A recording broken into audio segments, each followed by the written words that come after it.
Hi, let's make mutton curry. మనం ఇప్పుడు mutton curry చేయబోతున్నాం అనమాట. ఇది లేత మటన్ 1/2 kg అంత తీసుకొని వచ్చారనమాట మా ఇంట్లో. నీట్గా కడిగేసుకొని విత్ బోన్స్ కూడా ఉన్నాయన్నమాట. అంత నీట్గా కడిగేసుకొని పక్కన పెట్టేసుకుందాము. Let's go in to the recipe. నేను ఆల్రెడీ అన్నీ కట్ చేసి పెట్టుకున్నాను. దానికి కావాల్సిన ఇంగ్రీడియంట్స్ అన్నీ ఆనియన్స్, టమాటోస్, అల్లం వెల్లుల్లి పేస్ట్, గరం మసాలా. మా ఇంట్లో చాలా తక్కువ తింటారనమాట మసాలా. ఇప్పుడు రెసిపీలోకి వెళ్ళిపోదాం. ముందుగా స్టవ్ పైన కుక్కర్ పెట్టుకోవాలి. కుక్కర్ ఇది మనకి 3 liters కుక్కర్. 1/2 kg అయితే ఈజీగా ఉడికిపోతుంది. కర్రీస్ ఎక్కువ నేను మ్యాక్సిమం కుక్కర్లోనే చేస్తాను, తొందరగా అయిపోతుందని. అప్పట్లో అయితే ఉడకపెట్టేవాళ్ళు, కానీ ఇప్పుడు మనకి కుక్కర్లు రావడం వల్ల ఈజీగా అయిపోతుంది అనమాట. ఫస్ట్ ఇక్కడ మనము 4 tablespoons ఆఫ్ ఆయిల్, అది చిన్న గరిటెలాగా ఉందన్నమాట, దాంతో 4 వేసాను. ఇక్కడ వచ్చేసి మనకి 1/2 kg అంత మటన్ ఉంది, అంతకంటే తక్కువ కూడా ఉండొచ్చు, చెప్పలేము. ఇక్కడ నేను కుక్కర్తో పాటు అంటే కర్రీతో పాటు పక్కన రైస్ కూడా పెట్టేసుకున్నాను అనమాట, కర్రీ కాంబినేషన్ కోసము. రైస్ పెట్టేసి అది అంటే సైమల్టేనియస్గా నేను ఒకటేసారి 2 చేస్తాను, ఎందుకంటే పక్కనే రైస్ ఉండి కూడా చూసుకోవచ్చు, ప్లస్ కర్రీ కూడా అవుతూ ఉంటుందన్నమాట. అలా ఎప్పుడు నాకు అలవాటు. నేను ఎప్పుడు రైస్ ప్లస్ కర్రీ, పప్పు అలా 2 ఒకటేసారి పెట్టేసి ఒక 1/2 hourలో వంట మొత్తం ఫినిష్ చేసేసుకొని పక్కకు వస్తాను. ఇప్పుడు ఆయిల్ హీట్ అయిన తర్వాత ఆనియన్స్ వేసుకోవాలి. నేను ఎప్పుడైనా ఆయిల్ హీట్ అయిందని తెలుసుకోవడానికి ఒక చిటికెడంతా జీలకర్ర, ఆవాలు అలా వేసుకుంటాను అనమాట. దాంతో ఆయిల్ చాలా హీట్ అయిందా తక్కువ హీట్ అయిందా అనేది తెలిసిపోతుంది. సో దాన్ని బట్టి ఆనియన్స్ వేసుకోవచ్చు. ఒక్కొక్కసారి ఓవర్ హీట్ అయిందంటే గిన ఆనియన్స్ చిటపటలాడి మనకే మొహానికి చిట్లుతాయి అన్నమాట. అలా అనమాట. ఇక్కడ ఆనియన్స్ అయితే ఫ్రై అయిపోయాయి. రెడ్డిష్ బ్రౌన్ వచ్చిన తర్వాత మనం టమాటాస్ వేసుకుంటాము. టమాటాస్ వేసుకున్న తర్వాత అవి మగ్గడం కోసం, అంటే వాటిలో నుంచి వాటర్ బయటికి రావడం కోసమని ఒక 2 tablespoons ఆఫ్ ఉప్పు వేసుకుంటున్నాను. 1/2 kg కాబట్టి నేను ఈ స్పూన్ తోటి 2 వేస్తున్నాను అనమాట. నేను అలాగే కొలతలు పెట్టుకున్నాను ఇంట్లో. 1/2 kgకి 2 spoons, ఒకవేళ కేజీ అయితే గిన 4 spoons అట్లా అనమాట. ఆ తర్వాత బాగా కొంచెం మగ్గడం కోసమని కలిపేసుకొని కాసేపు మూత పెట్టేసుకోవాలి.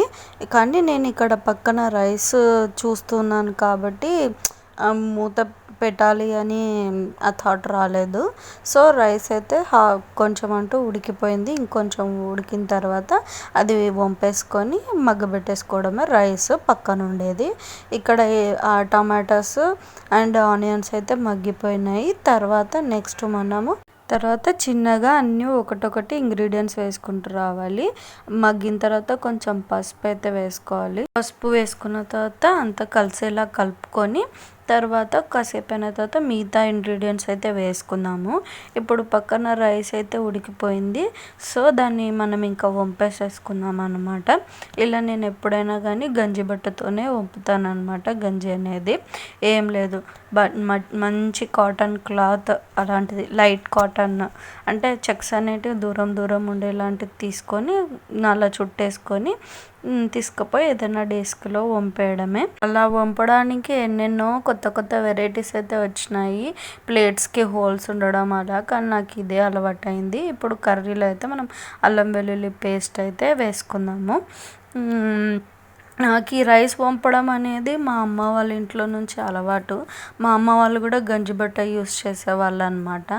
అమ్మ గంజిబట్ట ఎలా అంటే ఇప్పుడు మనం దాన్ని కట్టి వదిలేసేస్తాం అనమాట, ఏదైనా డెస్క్లో పెట్టి వదిలేయచ్చు. అదే ప్లేట్ అయితే గిన పట్టుకొని ఉండాలి. ఇంకా ఇప్పుడైతే లేటెస్ట్ వచ్చినాయి కానీ అవి నేను ఏది వాడలేదు, కొనాలని అనుకోవడం లేదు కూడా. ఇప్పుడు మనం ఈ కర్రీలో అల్లం వెల్లుల్లి పేస్ట్ అయితే వేసేసాం కదా, తర్వాత మటన్ అంతా మొత్తం అంతా వేసేసుకున్నాను. తర్వాత మొత్తం అంతా మసాలా అంతా ముక్కలకి పట్టేలాగా కలుపుకోవాలన్నమాట. మొత్తం అంతా కింది నుంచి పై వరకు మొత్తం అల్లం వెల్లుల్లి పేస్ట్ అదంతా మొత్తం ముక్కలకి ప్రతి ముక్కకి అంటేలాగా బాగా నీట్గా కలిపేసుకోవాలి. తర్వాత అది కొంచెము మూత మూసే కంటే ముందు కొంచెం ఆయిల్లో ఫ్రై అయిందంటే గిన కొంచెం బాగా మంచి గ్రేవీ మంచిగా వస్తుందని అన్నమాట. నేను ఆయిల్లో మగ్గబెట్టే టేస్ట్ వేరే ఉంటుంది, ప్లస్ వాటర్లో ఉడకబెట్టిన టేస్ట్ వేరే ఉంటుంది. సో ఫస్ట్ కొంచెం ఒక 15 minutes అలా చికెన్ కానీ మటన్ కానీ అలా మసాలా అంతా అంటే పౌడర్ మసాలాస్ అయితే వేయలేదు, కానీ అల్లం వెల్లుల్లి పేస్ట్ అలాంటివి వేసిన తర్వాత ఆయిల్లో కొంచెం ఆ మసాలాలో ఫ్రై అయితే అవ్వనివ్వాలి. చికెన్ కానీ మటన్ కానీ ఇదే ప్రాసెస్ అన్నమాట. తర్వాత ఇంకా మిగతా కొన్ని ఇంగ్రీడియంట్స్ అన్నీ వేసేసుకొని వాటర్ పోసేసుకొని కుక్కర్ విజిల్ పెట్టేసుకోవడమే. అన్నీ అలాగే ఉంటాయి ఈ ప్రాసెస్. ఈ మటన్ కర్రీ కూడా అంతే అన్నమాట. ఇప్పుడైతే మగ్గుతుంది. పక్కన గంజి అంతా వంపేసిన తర్వాత రైస్ అయితే మళ్ళీ మగ్గడం కోసమని స్టవ్ పైన పెట్టేసుకున్నాను అనమాట. రైస్ అయితే ఆల్మోస్ట్ అయిపోయినట్లే, కాసేపు ఆగి దాన్ని దింపేయడమే. నాకెందుకో కర్రీలో కొంచెం ఆయిల్ తక్కువ అనిపించింది, సో మళ్ళీ వేస్తున్నాను. అంతా డ్రైగా అనిపించింది అనమాట ముక్కలంతా. నేను ఆయిల్లో మగ్గబెట్టాలి అని అన్నాను కదా, ఆ టైంలో ఏదైనా ఎక్కువ తక్కువ అనిపిస్తే నేను మళ్ళీ వేసుకుంటాను. తర్వాత ఇప్పుడు కర్రీ అంతా మగ్గిన తర్వాత ధనియా పౌడరు, నెక్స్ట్ కారం వేసేసుకొని మంచిగా కారం ధనియా పౌడర్. నేను ఇవి ముందే ఎందుకు వేయలేదంటే ఆయిల్లో ఇలా పొడి అనేటివి వేసేసినామంటే ఆయిల్ అనేది పొడి పీల్చేసుకుంటుంది అనమాట. పౌడర్ మసాలాస్ పీల్చేసుకుంటాయి. సో ఆయిల్ అనేది ఆల్మోస్ట్ ఉండకపోవచ్చు. అప్పుడు మనం ఏది వేసినా కానీ డ్రైగా ఉండి మాడుతుందనమాట. అట్లా అందుకోసమే ఫస్ట్ నేను పొడి అంటే పౌడర్ మసాలాస్ అయితే వేయను. ఎంతసేపు ఉన్న ఆనియన్స్, టమాటాస్, ఏదైనా అల్లం వెల్లుల్లి పేస్ట్ ఉంటే అల్లం వెల్లుల్లి పేస్ట్, తర్వాత కర్రీ మనం ఏదైతే కర్రీ చేయాలనుకుంటున్నామో ఏదైనా కర్రీ మటన్ కానివ్వండి, వెజ్ అయినా కానివ్వండి, ఏవైనా కానీ అలా వేసేసుకొని తర్వాత పౌడర్ మసాలాస్ అయితే వేసుకుంటాను అనమాట. ఆల్మోస్ట్ అవి సగం మగ్గిపోతాయి, కుక్ అయిపోతాయి అన్నమాట. ఇప్పుడు మొత్తం అంతా అయిపోయిన తర్వాత ఉప్పు, కారం, ధనియాల పొడి అయితే వేసుకున్న తర్వాత బాగా కలిపేసుకొని దాంట్లోకి ముక్కలు మునిగేంతలాగా వాటర్ పోసుకోవాలి. తర్వాత లాస్ట్ ఫైనల్ కుక్కర్ మూత మూసే ముందు కొబ్బరి అయితే వేసుకుంటున్నాను. నా దగ్గర అన్ని చిన్ని స్పూన్స్ ఉన్నాయి కాబట్టి 1 to 3 స్పూన్స్ వరకు వేస్తాను ప్రతిదీ. కారం 2 స్పూన్స్ వేసాను, ఉప్పు 2 స్పూన్స్ వేసాను, పసుపు చిటికెడు, ధనియా పౌడర్ ఆల్రెడీ అల్లం వెల్లుల్లి పేస్ట్లో నేను కొత్తిమీర అయితే నూరేసుకున్నాను కాబట్టి అది జస్ట్ ఒక స్పూనే వేసుకుంటాను. మరి ఎక్కువ వేసుకుంటే చేదైపోతుంది. ఇప్పుడు కొబ్బరి వేసేసాం కాబట్టి విజిల్ పెట్టేసుకోవడమే. నేను ఇక్కడ చిన్నది ఒకటి మర్చిపోయినాను. నేను ఆల్రెడీ ముందు గరం మసాలా అయితే చూపించాను, అది కూడా కారం టైంలోనే వేయాలి, బట్ మర్చిపోయాను కాబట్టి ఇలా కుక్కర్ మూత పెట్టే కంటే ముందే వేసుకుంటే కూడా ఉడికిపోతుంది. సో ఇంకా నేనైతే అది ఇంకా కలపలేదు, కాస్త ఉడుకుతుందన్నమాట.